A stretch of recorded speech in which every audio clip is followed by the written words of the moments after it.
Philippine Coast Guard pinayuhan ang mga botante na piliin ang mga kandidato na may paninindigan sa karapatan ng Pilipinas sa West Philippine Sea. May balitang pambansa si Divina De La Torre ng IBC.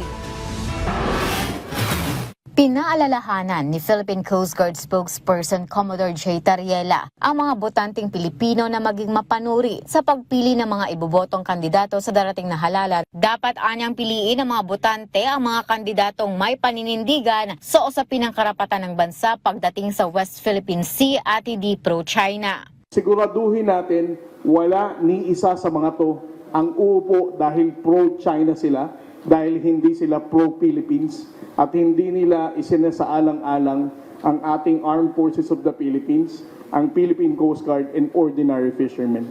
Iginiti Tariela na kung mahahalal ang mga kandidatong pabor sa China ay mahihirapan ang Armed Forces of the Philippines na makasabay sa modernisasyon dahil sa ilang mga mambabatas na maaring pumigil sa pag-aproba sa budget ng ahensya. Kasunod naman ang naging patama umano ng broadcaster na si Jay Zonza, nilinaw ni Tariela na wala siyang sinumang ini-endorsong kandidato para sa halalan 2025. Ngunit panawagan niya ay ang pagpili ng mga kandidatong poprotektahan ang ating soberanya.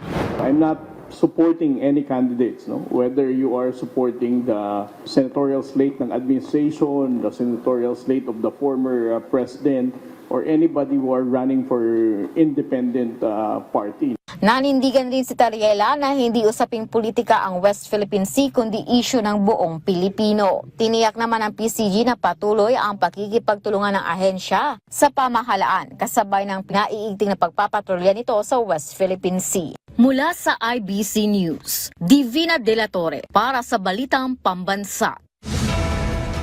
Ikinatuwa ng Malacanang ang pag-exempt ng US sa Pilipinas para sa ipinatupad nilang foreign assistance freeze, partikular na sa usaping seguridad. Samantala, issue sa impeachment ni Vice President Sara Duterte, sinagot na rin ng palasyo. Sa detalye, narito ang Balitang Pambansa ni Kenneth Pasyente ng PTV Manila, live. Kenneth.